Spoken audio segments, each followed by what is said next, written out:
Алматы қаласы, Наурызбай ауданы, нөмірі 174 мектеп гимназия. Сабақтың тақырыбы: табиғаттың тосын сыйы. Мақсаты: көркем шығармадағы оқиғаның басталуын, дамуы мен аяқталуын анықтаймын. Күтілетін нәтиже: мәтіннің басталуы, дамуы және аяқталуын ажыратады. Табиғат құбылыстары жайлы білімін тереңдетеді.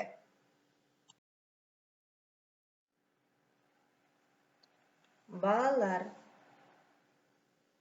қандай сурет көріп тұрмыз және ол не? Бүгінгі өтетін сабағымыздың тақырыбы найзағай. Найзағай туралы біраз мәліметтер біліп алайық. Ал мен оқимын, сіздер тыңдаңыздар. Найзағай бұлттар не бұлт пен жер арасындағы болатын атмосфералық құбылыс. Бұл құбылыс кезінде қалың будақ жаңбырлы бұлттарда және бұлттар мен жер арасында көп еселі электр разрядтары пайда болады. Күн күркірейді, ұйтқыма жел, дауыл соғып, кейде бұршақ аралас нөсер жаңбыр да жауады.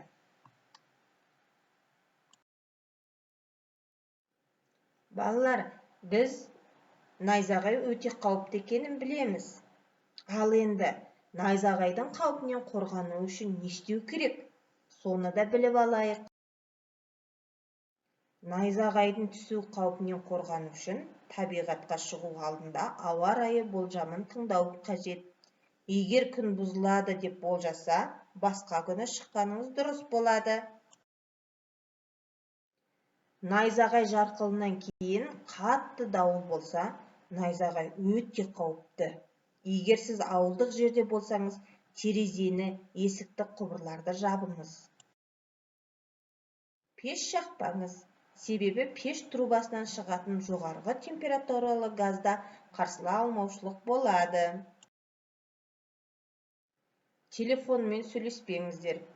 Кейде найзағай столбылардың арасында тартылған сымдарға да түседі. Найзағай болып жатқан сәтте электр желісіне, антеннаға, үйдің төбесінен су ағатын жерлерге жақындамаңыз. Теледидар, радио және тағы басқа электрлі қондырғыларды қоспаңыз. Егер сіз орманда болсаңыз, қысқа талдар өскен жерді паналаңыз. Биік талдардың қасына, әсіресе қайын мен еменнің қастарына тығылмаңыз. Су жиналатын жерде немесе оның жағасында тұрмаңыз. Жазық далада, егістікте немесе қорғанатын жер болмаған кезде жерге жатпаңыз.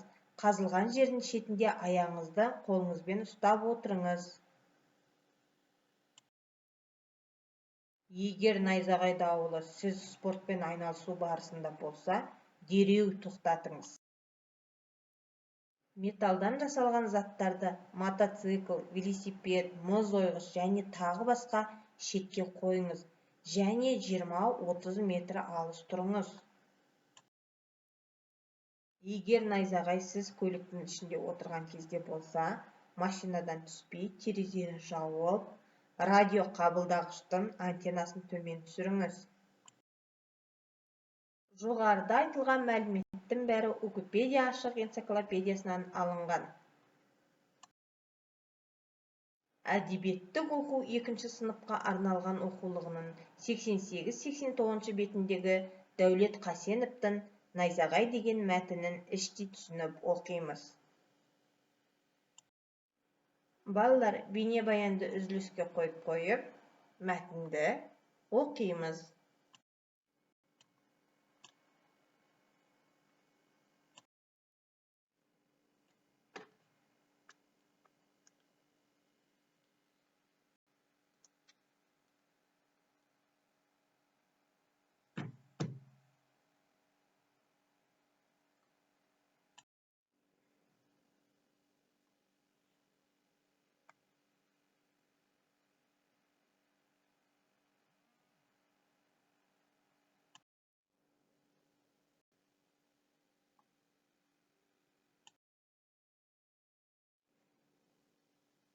Бірінші тапсырма.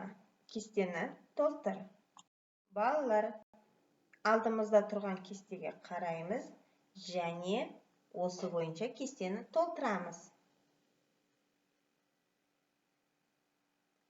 Тақырыбы: найзағай. Оқиғаның басталуы. Яғни оқиға немен басталды, соны жазамыз. Оқиғаның негізгі бөлімі. Оқиғаның соңы. Кестені толтыруға көмекші. Мәтін мазмұнын есіңе түсір. Оқиғаның басталуын 1-2 сөйлемнен кестенің оң жақ бөлігіне жаз. Оқиғаның дамуы мен және оқиғаның соңын ажырат. Түсінгеніңді қысқаша өз сөзіңмен жаз.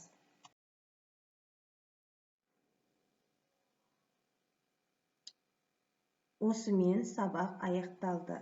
Дайындаған бастауыш сынып мұғалімі Нұргүл Сембек.